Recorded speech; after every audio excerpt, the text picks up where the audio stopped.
இப்போ நான் என்ன பண்ண போகிறேன்னா தக்காளியில் எப்படி ஊறுகாய் பண்ணுறதுன்னு பார்க்கலாம். தக்காளியில் நிறைய டிஷ் பண்ணியிருப்பீங்க, ஆனால் இது சிம்பிளாகவும் இருக்கும், சூப்பராகவும் இருக்கும். இது வந்து பார்த்திங்கன்னா நான் நாட்டு தக்காளி எடுத்திருக்கேன். இதிலே ஃபாரம் தக்காளி இருக்குது. உங்களோட விருப்பம், நீங்கள் நாட்டு தக்காளி எடுத்துக்கலாம், ஃபாரம் தக்காளியும் எடுத்துக்கலாம்.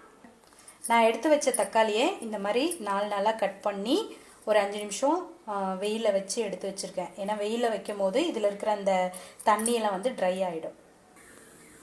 ஸ்டவ் ஆன் பண்ணிவிட்டு நான் வந்து ஒரு மொத்தமான ஒரு கடாய் வச்சுருக்கேன். ஏன்னா அந்த மொத்தமான கடாய் வைக்கும்போது உங்களுக்கு அடி பிடிக்காது. ஓகேங்களா? நல்ல வானல் வந்து காஞ்சிடுச்சுங்க. காஞ்சிட்டோன்னையும் ஆயில் விட்டுக்கிறோம். தக்காளி ஊறுகாய்க்கு எப்பயுமே வந்து பார்த்திங்கன்னா ஆயில் நிறையா விட்டால் தான் அந்த ஊறுகாயில் ஆயில் நிறைய தெரியும். தெரிஞ்ச அப்புறம் நமக்கு வந்து 2 நாள் 3 நாள் அப்படி வச்சு சாப்பிடும்போது, இல்லை ஃப்ரிட்ஜில் வச்சு 1 வாரம் கூட சாப்பிட்லாம், கெட்டு போகாது. நான் வந்து இப்போ கோல்டு வின்னர் ஆயில் ஊற்றிருக்கேன். நீங்கள் வந்து இதில் நல்லெண்ணெய் சேர்த்துனீங்களாலே ரொம்ப டேஸ்டியாக இருக்கும். நல்லெண்ணெய் இல்லாதனால நான் கோல்டு வின்னர் ஆயில் சேர்த்துருக்கேன். இப்போ எண்ணெய் நல்லா சூடாயிடுச்சுங்க. நான் ஒரு ஸ்பூன் அளவு கடுகு போடுறேன்.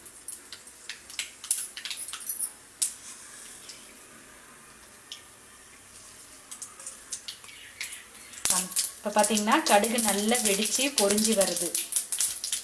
கடுகு வெடித்த உடனேயும்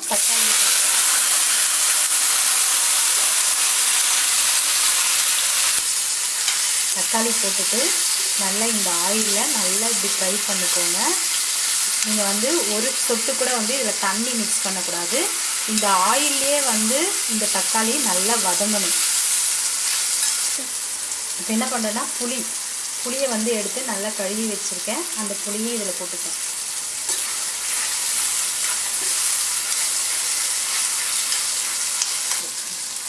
இப்போ என்ன பண்ணுறேன்னா உப்பு போட்டுக்கிறோம். எப்பயுமே வந்து ஊறுகாய்க்கு உப்பு கொஞ்சம் அதிகமாக தான் சேர்த்துவாங்க.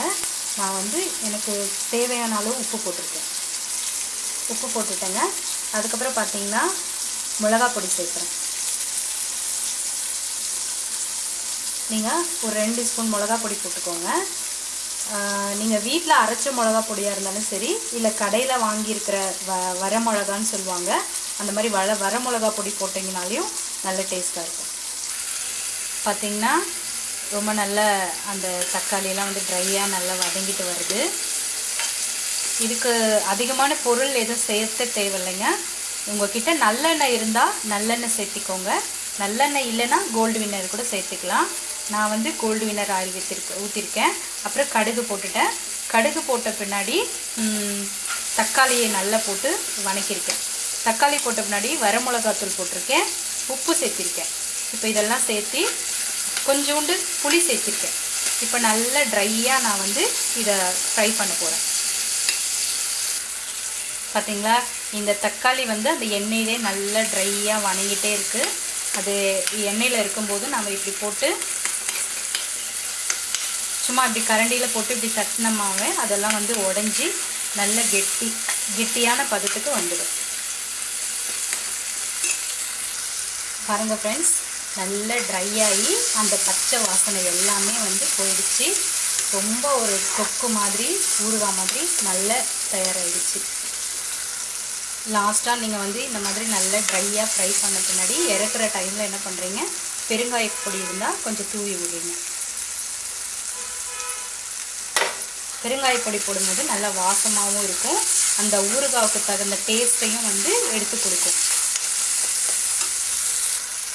இந்த பதத்துக்கு வந்த உடனேயும் அடுப்பை ஆஃப் பண்ணிவிட்டு நீங்கள் ஒரு பவுலில் சேவ் பண்ணிக்கோங்க. பாருங்கள் ஃப்ரெண்ட்ஸ், ஒரு சூப்பராக அருமையான தக்காளி ஊறுகாய் ரெடி.